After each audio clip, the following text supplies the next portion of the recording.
दा मोजाङानो ओमफ्राय मानसियाबो जोबोद जादों आरो ভাল লাগিছে প্ৰথমবাৰৰ বাবে আহিছোঁ জাষ্ট মানুহৰ মুখে মুখে শুনিলোঁ এইবাৰ আহিছোঁ ফেমিলি লৈ আহিছোঁ খুব ভাল লাগিছে ইয়াতেতো মানে মষ্ট প্ৰবেবলি এইটো ভূটান বৰ্ডাৰৰ ওচৰত আছে হয় আৰু আমি আগতেও বহুত ঠাইত গৈছোঁ কিন্তু ইয়াৰ নিচিনাকৈ ইমান ধুনীয়া ঠাই মানে চিৰাং ডিষ্ট্ৰিক্ট আমাৰ বিটিআৰত ইমান ধুনীয়া ঠাই আগতে দেখা পোৱা মইতো ক'ম যে আমি যিহেতু বিটিআৰত থাকোঁ বিটিআৰৰ গোটেই মানে বাসিন্দাসকল যিয়েই হওক এবাৰ নিজৰ ঠাইখিনি ভালদৰে চাব লাগে পিকনিক খাবলৈ আহক ঠাইখন বৰ ধুনীয়া আৰু মই চবকে এপিল কৰিম যে এটলিষ্ট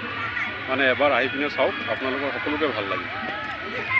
जायगायाथ' दा मोजाङानो ओमफ्राय मानसियाबो जोबोद जादों आरो बेयाव जेनेबा गरायबो दङ ओमफ्रायो जोहाला मोजाङानो